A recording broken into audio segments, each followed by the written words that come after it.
I helped my friend get a remote job in 2 months. So for everyone who says that the remote job search is taking like 6 months, 1 year, it's impossible. The job market is hard.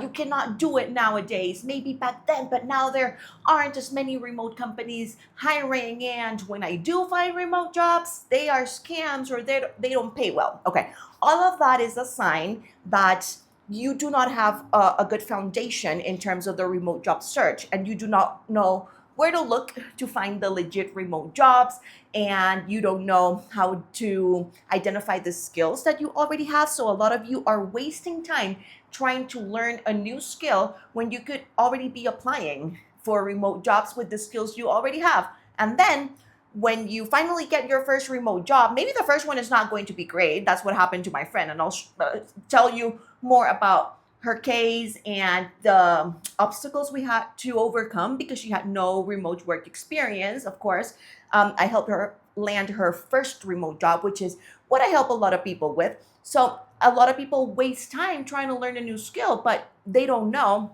that maybe they can get the first remote job even if it's not perfect, and then while you have that first remote job, you can get paid while you are learning, while you are gaining remote work experience, while you are learning maybe a different skill that's used in that particular remote job, or different tools that are used in remote work environments that you might not be familiar with. So getting your first remote job, even if it's not perfect, is like getting paid to learn, getting paid training in a way. And then you can use that experience and that training to get a better remote job. And then you keep like climbing the ladder, if you can say so.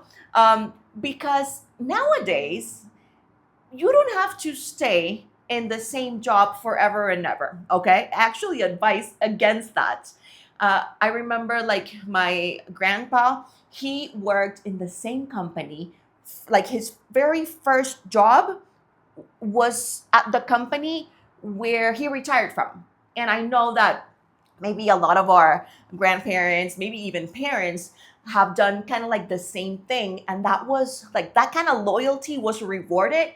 And the company valued you and you valued the company, and there was some sort of like loyalty. Nowadays, that's not really the case. I don't know if you've noticed, they can lay you off one day, or you can just, in like pursuit of getting better and better opportunities, you just keep uh, going to other places that are offering you more money, or you want to get a better remote a better job in general and grow like that.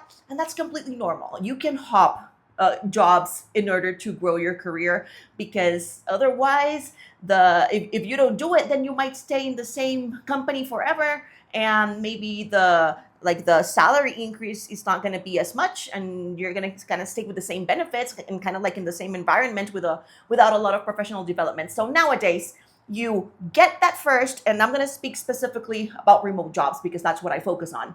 You're going to get that first remote job. Okay, doesn't need to be perfect. You just need to get paid to learn and to gain experience that you can then add to your resume, and then apply for better remote jobs. Okay, and that's how we're going to move through this thing. Maybe after maybe 6 months, it depends on the job, and it depends on how advanced you are in your career. If it's something that's more entry level, maybe 6 months is enough. And then after that, you move on to the next one.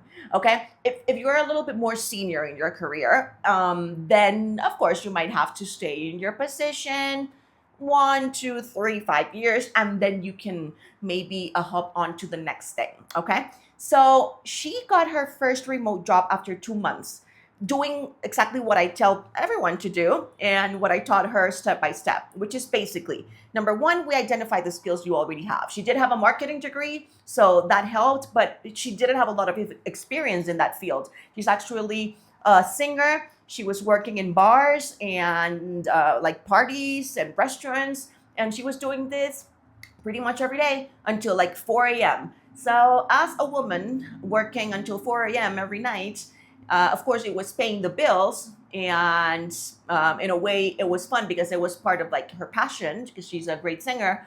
But it wasn't something that's super safe, You don't want to be out there till 4 in the morning. And maybe, that's her particular case, but in your case, maybe you don't want to be commuting. Maybe you don't want to be spending time outside of the house because you have kids, or you want to be with your pets, or maybe you are like not taking care of your health as much. There are many different reasons why you might want to go remotely.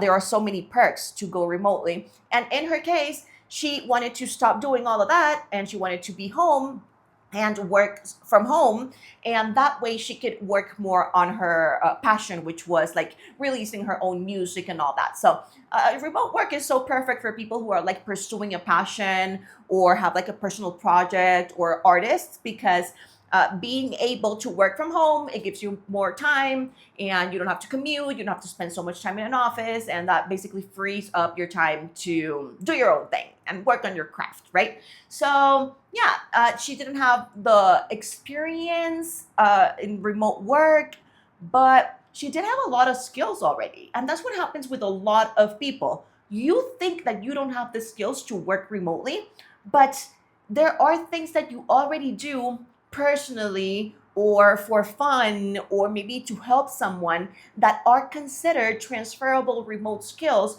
because in a way they could be used in remote work environments. So that is one of the big things I like to focus on at first, identifying the skills you already have so that you don't have to waste time trying to learn a new skill, which is a big mistake people make. Okay. So given the fact that she had like a degree in marketing, I started like showing her the way and supporting her in making her see that a lot of the skills she was using also, like to promote her career and social media and all of that, were things that she could use also to add to her resume as remote skills, and all the tools she was using can also be added to your resume. So yeah, don't think that you always have to go and learn a new skill. You're usually wasting time if you do that first, okay? So that's a mistake that I don't want you to make. So then once you do all of that, it's important to add all of that information to your resume, because you cannot be applying for remote jobs with a resume that was not made for a remote job. That is one of the main reasons why a remote employer or a company or a recruiter sees your resume and they're like, this doesn't work for us, because it doesn't seem, not only like they do not have remote work experience, but they don't really have any skills that are related to remote work. They don't really know any tools that we use in this company or in this particular position. So then your resume gets tossed out. You get ghosted or you get rejections. And that keeps happening, but not because you don't have what it takes to work remotely, but because your resume doesn't say it. So that is very important to fix in the early processes of your remote job search, even before you start applying. The people I help get remote jobs faster, not because they have some sort of advanced fancy skill, or they have been working remotely already, or they're like me and they have a bunch of social media skills and they like to make videos and they're content creators. No, they're people who work in finance, or customer service, or accounting, or HR, whatever. My first remote job was in HR. It wasn't doing all of this. I started creating content about how to get remote jobs because I had the experience that I gained from a remote job in human resources, and I started sharing with people how to get hired and what to do and what not to do, because I was seeing tons and tons of resumes of people making the same mistakes that I'm talking about. People who wanted remote jobs, but then they were applying with these resumes that were just not made for remote jobs. So I saw it from the perspective of the company, of the hiring manager I was in that company. And that's when I realized one of the main things that people need to fix is the resume. So I created the Remotify Your Resume formula and template so that you could create a resume that's made for specifically for a remote job, highlighting remote work experience. And if you do not have remote work experience, like in her case, then we go ahead and highlight other things like the tools that you know or skills that you've used, even if you haven't used them formally for a remote job. It could be personally or for your education or whatever. So once the resume is done, then I also helped her with her cover letter. And in the meantime, I was also giving her like support and like it was like an accountability thing going on, of course, because sometimes doing the remote job search process on your own can be a little bit overwhelming or like lonely because you're just at home in your computer trying to figure things out. So you like don't know where to go, then you don't know how if you're doing something right. So she would send me her things that she was doing, and I was like, okay, this is cool, this is not, how about this, let's fix your resume a little bit here, you forgot to mention this. So that kind of support and accountability and motivation is also very important for her to get that first remote job after 2 months. Okay, so then her cover letter, we had to make sure that it said the right thing. A lot of you make the mistake of saying like, I want a remote job because I want to travel. I want a remote job because I want to be at home with my kids. Or you cannot make your cover letter all about you. And the cover letter is a requirement in like most remote jobs nowadays. So I know a lot of people don't like to write a cover letter, but it's a requirement. So we have to do it. So we wrote a cover letter that highlighted what she could do for a company, what she knew, and how that could benefit the company, and how the position that she was applying for, how she already was familiar with things, or personally, or like maybe even soft skills or personality traits that would be beneficial for that job. So we're always going to be talking in the cover letter about the company and the job and how what we can bring to the table. Okay, that's the kind of like the main goal of the cover letter. So you have to highlight different things that maybe are not in your resume, but at the same time, you are not going to be talking about like, I want this and I want that. Like, let's not waste space because that's not what the employer wants to see.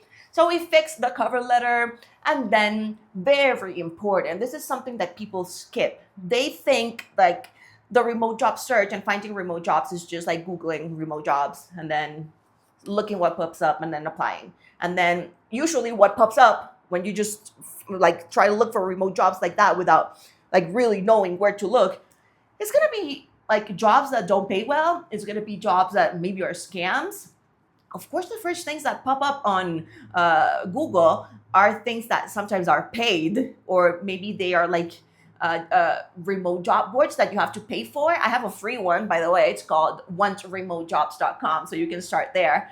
And I update it every Friday. So that's a good place to start. But if you want to find even more remote jobs, you also have to learn how to find them yourself. So, of course, you can go to my remote job board, but you cannot just rely on me updating this job board for you to have good opportunities. So, you have to learn where to find the legit remote jobs, and you cannot just rely on the big job boards, because usually that is where the scammers go to try and reach more people and sell them on these like remote jobs that are too good to be true, and then they end up being scams. So a lot of people are like, oh, I can only see scams, after scam, terrible, the job market is horrible, blah, blah, blah. But you just don't know where to look. Okay, there are job boards or remote job directories that are specific for remote jobs. You're going to find better opportunities there because they're more curated, okay?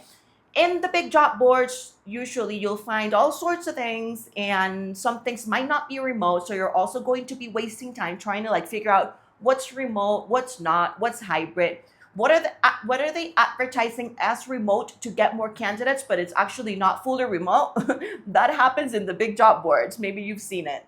So if you stick to the job boards that only post remote jobs, I'm not saying 100% of the jobs are going to be perfect and great and legit. You also have to do your research, but there are much better chances that you're not going to waste time trying to figure out if it's remote or not, or if it's legit or not, because usually they curate them and they actually make sure that they're real opportunities and that they are actually remote. Okay?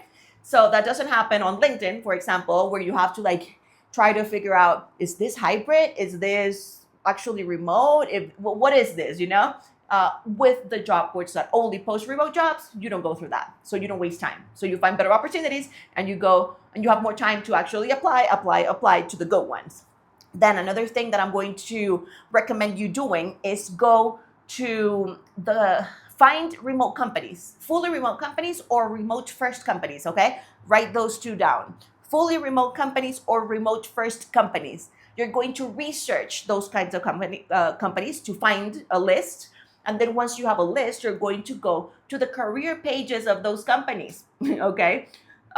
These companies that are fully remote are usually hiring in every department, because if they're fully remote, that means that everyone in the company, from HR to customer service to social media to tech to finance to the legal department to HR to all of them are going to be remote. So you have you're going to have options, and it doesn't matter what field you're in. If you start looking at fully remote companies, you're going to see remote jobs in every department. So you're going to look for the department that you want to work for, and then like that, going to the career pages of all the remote first companies and fully remote companies that you start finding, you are going to start finding better opportunities. Okay, so those are the two places where I want you to focus on and look. All right, and then, which of course, I gave her all these tips. I told her where to look, where not to look.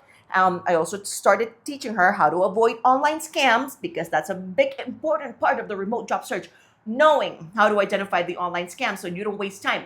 So as soon as you see it, you're like, oh, nope, next.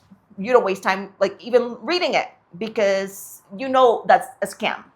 So she learned all of that, and then within 2 months she got her first remote job, which was in customer service. Is customer service something that she loved and wanted to end up doing forever? Nope. But if it's your first remote job, you cannot get too picky. All right. If you have a lot of experience and you have like a portfolio and just experience in general, you can, of course, start finding things already in your field and things that are more similar to the kinds of things that you love to do. But if you're new, you might have to start from scratch with a job like she did in customer service. She was doing customer service for like a real estate company, and this was her first remote job. She was so happy that she could do it from home and she could do it from a coffee shop. She could go to a beach that she has 3 hours away from her home and do all of that. By the way, she is Mexican and she lives in Mexico. Okay. So it doesn't matter where you're from. You can get remote jobs that pay you in US dollars. Okay. So that is why remote jobs are so cool, because you don't have to just apply to things that are in your area. You can apply for you have more opportunities, because you can apply for all kinds of remote jobs all around the world. And also salaries are usually going to be better. A lot of remote jobs are also offering some sort of perk or benefit. And you are, as soon as you get it, you no longer have a commute, so that is already a lifestyle upgrade. So yeah, she didn't love her first remote job, but she gained experience while getting paid while learning tools. She added those to her resume, and then she got another remote job, also in customer service, a little bit better, a little bit more, like the salary was a little bit better, and it was a little bit less boring, she said. And then she kept those jobs maybe for like 8 months or something. And then she also, like, on the side, well, she already knew like social media, but on the side she was like, I'm gonna start learning a little bit more about video editing. She was already good at it, but she started learning a little bit more on her free time. And then she started applying for like uh, social media jobs, content creation jobs, and that's something that she liked more. And eventually she got one of those, and that one was like in the video editing field, was a little bit more entry level. But then she kept that for like 6 months. And then later, she got a better video editing job. Okay, so now it's been 2.5 years, or yeah, like 2.5 years since she got the first remote job that took her 2 months to get. Okay, so a couple things here. Yes, she started with a more basic entry level job. Yes, she learned and gained experience and learned skills while getting paid. And that allowed her to add those things to her resume to get a better remote job, and then a better one, and then a better one. At some point, she has had like 2 part-time jobs, or 1 full-time and 1 part-time, because sometimes when jobs are a little bit more flexible, or when they some jobs like allow you to manage your time as long as you deliver whatever you need to do. So if the job is more flexible and it's more like, it doesn't have a fixed schedule, but it's more based on like what you deliver, then you can, if you manage your time right, then you can maybe have like a full-time job and then a part-time job on the side, or a full-time and a freelance. I don't know. Okay. But I don't want to complicate it for you. The first part is getting the first one. I'm just I'm just showing you what's possible once you have been doing it for a while, because you start seeing the opportunities and how many things you can do online to make money and grow in your online career, and then you start getting creative and doing more and more things. So now she has a really nice salary that is like three times what she used to make in her currency. She earns in dollars and she works from home, and she has all this flexibility and freedom to work on her own craft. And it's all because she started with that first remote job that wasn't perfect, but taught her the skills she needed to get the better ones later. And it took her 2 months to get that first remote job. And one thing that's very interesting about the different jobs that she kept on getting is that a few times she came to me like, so I think that I don't love this job anymore. With the first ones, like the customer service ones, what do I do? I'm like, well, you already know how to make a resume. You already know your skills. You know what new skills you learned. Now you're gonna update your resume, and you already know where to look, where not to look, how to avoid scams. So you're going to repeat the process, because once you learn the process, it's just a matter of repeating it. And then you repeat it, and you're gonna get a better job. So do that. And then she got the next job after she started applying, after she updated her resume, first of all, and then started applying in 2 months. And then whenever she was like, okay, I'm ready to go into like video editing and stuff, she got her next remote job within 2 months. So that is one of the things. That's one of the moments in which I started realizing the remote job search, if you're doing it right, literally takes 2 months. It also took my mom 2 months to get her remote job. And I have a course in which I teach people all of this, and it takes them usually around 2 months. If they have less free time, maybe 3 months. And if they have like a really tight schedule with kids and a full-time job and a bunch of things going on, it can take them up to 6 months. But never over 6 months if you are doing the remote job search correctly. Okay. Now, I was telling you guys that I taught her like everything she needed to know to get that first remote job. Okay. But I also like gave her guidance and support and motivation to really have the right foundation to apply for remote jobs and get them. So I wanted to do the same for all of you, teaching you and supporting you along the way. So I now have a 30-day program. Okay. It's the 30-day challenge, Go Remote, it's called. And I'm going to teach you everything I taught her. Okay. So everything I kind of broke down here, but step by step, how to do it, what to do, what not to do, with videos, with guidance, with like homework that you're going to have to do. 30 days with me, because I'm going to be giving you like daily check-ins and motivation and support. So you're not going to have to do it on your own pace and on your own, because with my course, it has helped hundreds of people go remote. But the people who don't go remote are usually, because I can check and see how far along you are in the course, they're not finishing it. Okay. So I'm like, okay, I need to take it up a notch and keep teaching everything I teach people, because clearly it works. I just need to give people a little bit more motivation so that they actually get the work done, so that we increase the rates of completion. Because if we increase the rates of completion of the material that I teach, then we are going to increase the chances of you getting a remote job, and more people are going to get remote jobs. So that's my goal with the 30-day challenge, okay? You are going to start this. We're going to start it all together, actually, September 1st, okay, 2026. And we're going to move through it together. And by the end of the 30 days, you're going to have identified your skills. You're going to have a resume made specifically for remote jobs. You're going to have a cover letter, and you're going to have your first application submitted. So you're going to have the first, like, parts of the process, the first 30 days, all figure out with my help, motivation, and with a community of people doing the same thing. Okay. So if you want to save your spot in the challenge, the link is in the description. Okay. We start September 1st. You cannot join September 2nd or later. No, it's September 1st. This is the first edition of everything I've been teaching people since 2019, but a little bit more comprehensive because I am including for the first time daily support, motivation, and guidance with everything I'm going to give you inside the WhatsApp group chat. Okay? So you can go ahead and save your spot in the 30-day challenge so that you can achieve the same thing that my friend has achieved and the kind of like lifestyle upgrade that a remote work can give you. All right, I am Andrea Valeria. I am a remote work specialist, and I've been helping people to get remote jobs since 2019. So if you want to do the same, you're in the right place because I have a bunch of resources all linked in the in the description. And yeah, can't wait to help you too. And I'll see you inside the 30-day challenge.